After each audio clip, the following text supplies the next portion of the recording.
Okay, I'm just going out there here and just saying, reason being, in my personal opinion, nobody wants to work anymore. Isn't because they don't want to work anymore. It's because the fact that everybody's a fucking cheap piece of shit, including myself.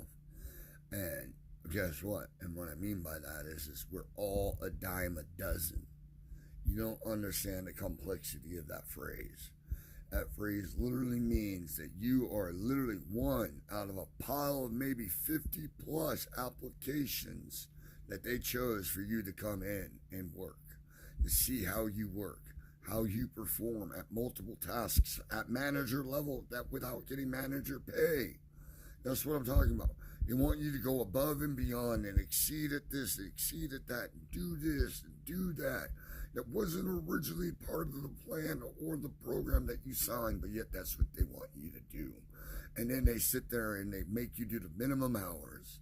And then they work you to death by making you do extra tasks that were originally not part of the job to begin with. So yes, people don't want to work anymore. People don't understand that they're cheap, just like I'm cheap. I don't even do anything for a living. That's how cheap I am. You understand what I'm saying? Like, my jobs are too far in between that I literally have to depend on living with in-laws in order to scrape by through life just to save up enough money to buy toiletries, pay for my cell phone, help out with bills. You understand what I'm saying? But it's hard to do that when everybody is a dime a dozen. I have to sit there and burn myself almost to death every day in the hot sun, doing the elements and everything else, just to try to make ends meet. And guess what?